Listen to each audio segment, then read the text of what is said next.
They say that talking to yourself is a sign of insanity. But I think that's only if you answer back, right? Right. This is Talking to Myself, the Artistic Advice podcast where I use anecdotes from my own life to try to make myself a better artist, and hopefully a better person. Although others might benefit from this, I'm really just trying to avoid paying for therapy. Today's podcast, I thought we'd focus on the idea of variety, what that can mean to an artist and how he can use it to your advantage. Now, as anyone who's ever seen my art for any length of time, more than, say, 2 pieces, knows, variety is not an issue that I have a lot of problems with. Consistency, skill, planning, those are all things I have problems with, but not variety. I am usually down to do whatever idea pops into my demented mind at whatever time. And that is useful. In some cases, that's quite useful. As long as you can pair it with the drive, motivation to actually finish something with it.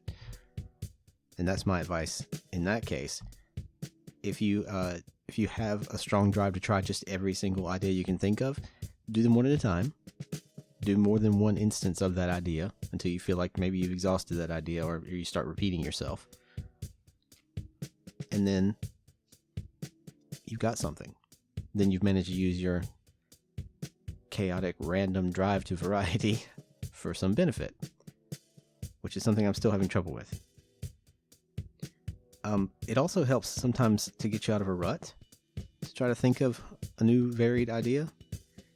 This can be a new subject, a new technique, a new material, a new type of art altogether.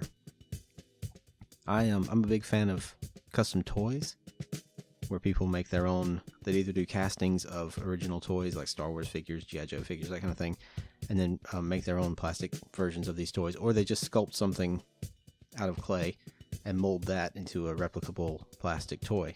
I'm a big fan of that kind of thing, and I'd like to do some myself. So I did a little research on YouTube, as you always do, and I just started playing with sculpture. One of my plans for this was to make fridge magnets to sell at comic book shows and art shows or whatever. And that's pretty good. That's useful. It's something that you can do with it that's got some kind of payoff for you. It's also a good way to explore lots of different varied ideas, because the only thing that ties them together is they have to be viable as a fridge magnet. And in my case, they're generally all monsters that are fridge magnets. It's a little bit of a stretch from that to action figure or toy, in my case, since mine aren't really articulated or anything. But it's the same principle. I have a bunch of ideas I'd like to try, and one of the things is sculpture. So when I get into a rut in 2D stuff or in a technique that I'm using, I do a lot of marker drawings with colored pencil highlights. On my Twitch stream, that's twitchtv.NathanSiebold, if you didn't already. That's pretty much all I do, and mostly that's because that's the thing I can do over a short period of time that might have some interest in people watching. A lot of people do digital art on Twitch, and that's cool. I've done that before too. You can get a lot done really fast that way too, but I think people like to see me make mistakes, for want of a better word. Just using markers and pencils and stuff like that makes it seem more immediate and personal too, because I can see my hand actually doing the thing.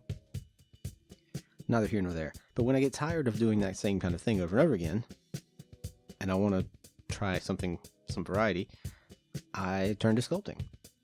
And I've hosted sculpting streams before on Twitch, and I'll probably be doing that again soon. I've got some time coming off work soon, and I wanted to make some toys in the time I have coming up. So maybe I'll stream most of that process on Twitch. That'd be a lot of fun. It's a totally different setup. It requires a little more effort because I have to move the camera from a straight down desktop camera to a side view kind of profile camera, because you can't see much, and I have to be wary of where I'm holding the object I'm working on. Because I don't know if you know, but when you sculpt small handheld items, you tend to pull them really close to your face, and that pulls them directly out of focus of the camera most of the time. So I have to change my setup pretty much to do this, but I think it's going to be worth it. I think it'll be a lot of fun.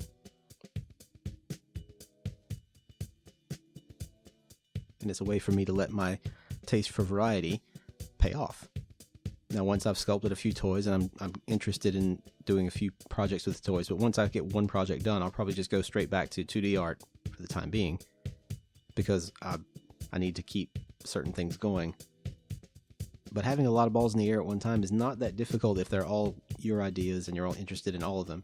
You can actually use the variety to keep you from getting in a rut on any project. If I hit a wall during the sculpting thing, the next day I can just switch back to 2D drawing for a while, whatever it takes to get out of it. Let me know if you have any ideas that what happens when you hit a rut with podcasts. I suppose I could start doing tutorials on YouTube again.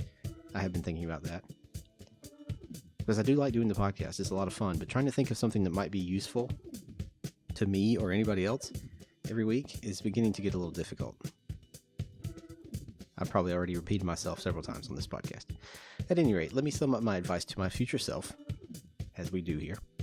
Hey, dummy, future me. You know, you're probably not really dumb. You just have a lot of chaotic and random interests that you are a slave to. Maybe you're better at it by now than I am when I'm saying this, but if not, listen to this advice. Feel free to chase all these ideas, but do it in a planned way with a goal in mind.